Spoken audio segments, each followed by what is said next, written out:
Hi, this is Vema, your Austin realtor and land developer, and today I'm going to talk about how to sell your land. First step to selling your piece of property is have good photos. Get aerial or a drone photographer to come out and take photos and videos and create a virtual tour of the land.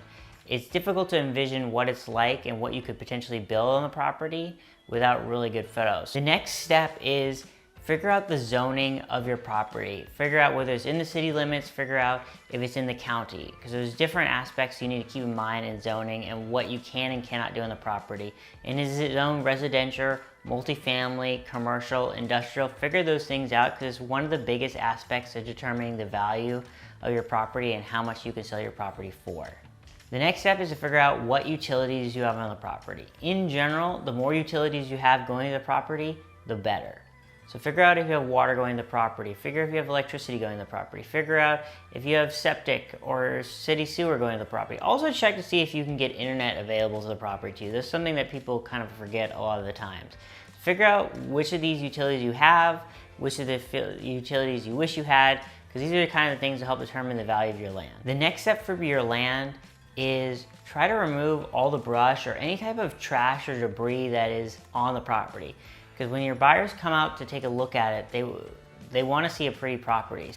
Now, when selling your property, you need to make a decision whether you're going to sell it all in one big parcel or into multiple small parcels. And that really just depends on you and what you're thinking. But in general, if it's in a more urban area and there's a lot of home builders in that area, then having selling in smaller parcels is better. And if you're in the more rural area, then maybe selling it all in one big parcel is much better. So talk with your realtor to kind of figure out what's the best option for you. Now that you've kind of figured out all those different steps, the next thing is about marketing. And obviously use MLS and work with a realtor on that, but also have other forms of marketing. There's a lot of other websites for selling land, like land.com, Lot Network, Land Pin. There's so many different other sites, and also things like Craigslist, Facebook, Zillow. Use all the different marketing means necessary, because the more people that see it, the more likely you'll bring a buyer. So think about the marketing and market it in as many different places as possible. Now, one thing is, once you start trying to sell your land and market your land, it's going to take quite a bit longer in general compared to residential houses. The land market isn't quite as hot, and so because of that, it's going to take time.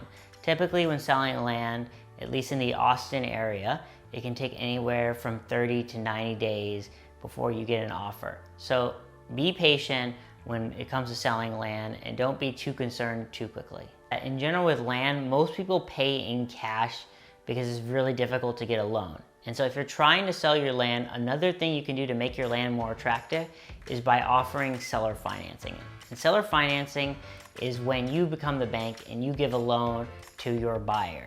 And that's a really attractive way, because sometimes buyers, they really like your land and they want to buy it, but they don't have means of getting a loan for it, or they don't have the full cash for it. So another way to make your land more attractive is by offering seller finance. Those are just a few of the basics to selling land. So please like and subscribe, as I'm going to have many more videos coming to you soon.